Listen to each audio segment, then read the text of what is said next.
हाँ बच्चों, तो अभी आपका भोजस्वदार्यम का चल रहा था। जो राजा ये कहते हैं कि हे सखे, कालिदास से कहते हैं हे सखे तुम भी प्रभात का वर्णन करो। कालिदास है प्राण। फिर कालिदास कहते हैं अभूत प्राची प्रिंगा। अभूत माने हो गई है, प्राची पूर्व दिशा, पिंगा माने पीली। पूर्व दिशा पीली हो गई है, रसपति इव प्राप्य कनकम। रसपति माने होता है पारा, आप लोग पढ़े होंगे पारा। तो कह रहे हैं रसपति इव प्राप्य कनकम, जैसे पारा स्वर्ण का साथ पा करके या स्वर्ण का प्रतिबिंब पा करके पीला हो जाता है। यहाँ पारे का पीलापन पूर्व दिशा के पीलापन से तुलना किया गया है।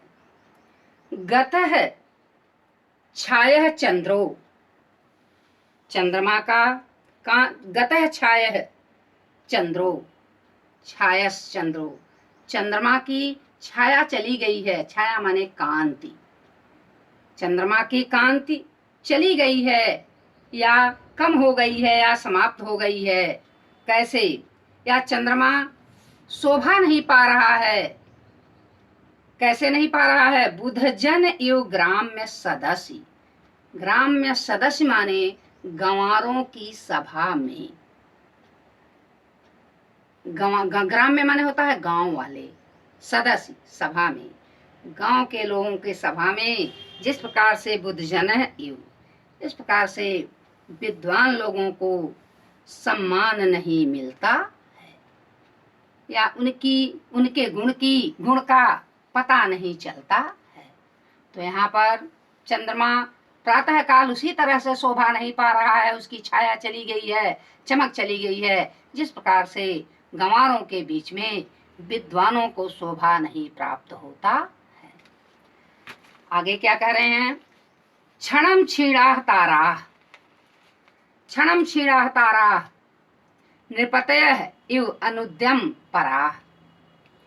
क्षण क्षण तारे क्षीण होते जा रहे हैं, समाप्त हो जा रहे हैं, जिस प्रकार से नृपतयः माने राजा लोग, इव माने समान, अनुद्यम पराह माने आलस्य से युक्त या आलस्य रत या आलसी लोग।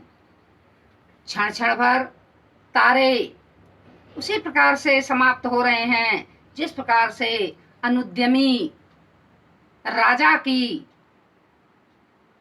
लक्ष्मी समाप्त हो जाती है या राजा का राज्य समाप्त हो जाता है। न दीपा राजन्ते, न दीपाः राजन्ते, दीप चिराग राजन्ते माने शोभा नहीं पा रहे हैं। दीपाः न राजन्ते, चिराग शोभा नहीं पा रहे हैं। किस प्रकार से? द्रविण रहिता नाम इव गुणाः।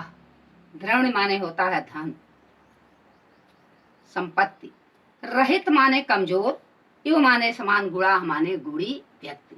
जिस प्रकार से गुणवान धनहीन होकर के शोभा नहीं प्राप्त होता है या धनहीन गुणवान जिस प्रकार से शोभा नहीं पाता है, उसी प्रकार से इस प्रातः काल में चिराग सुशोभित नहीं हो रहे हैं या चमत्कृत नहीं हो रहे हैं या प्रकाशित नहीं हो रहे हैं। इस तरह से यहाँ प्रातः काल का वर्णन है कि प्रातः काल पूर्व दिशा पीली हो गई है, जैसे पारा का साथ पाकर, जैसे सोने का साथ पाकर के, स्वर्ण का साथ पाकर के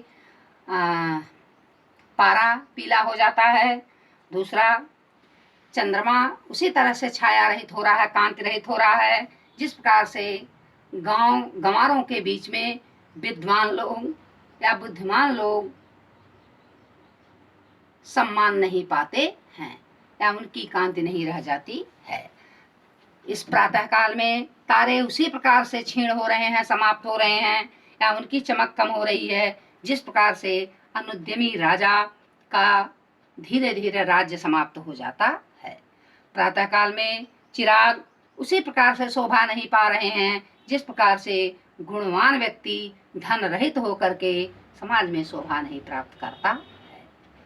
बच्चों, तुम्हारा यह राजा तुष्ट तस्मै प्रत्यक्षरम लक्ष्यम ददऊ, राजा कालिदास से संतुष्ट होकर के प्रत्येक अक्षर पर उन्हें 1-1 लाख दे देते हैं। बच्चों, आज आपका भोजस्वधार्यम खत्म हो गया। आपका 14 नंबर का संस्कृत खंड से आता है, 7 नंबर का संस्कृत गद्य खंड आता है और 7 नंबर का संस्कृत खंड का श्लोक आता है। तो इससे ध्यान से पढ़िएगा, बहुत इंपॉर्टेंट लेसन है। और आप नोट बनाते रहेंगे, जब आप वीडियो क्लिक करेंगे तो उसमें मेरी आवाज़ सुनाई देगी और आप लोग इसको लिखोगे जैसा कि मैंने पढ़ाया है। और भी बच्चे सुन रहे होंगे, यह साइंस साइड के लिए इंस्ट्रक्शन है। आर्ट साइड के लिए इसी में से क्वेश्चन भी आते हैं और उनका आंसर उन्हें संस्कृत में ही देना होता है। प्रश्न आता है इसी संस्कृत पाठों से और उसका उत्तर उन्हें संस्कृत में ही देना रहता है। साइंस साइड के बच्चों के लिए सिर्फ इसका अनुवाद आता है। Thank you class.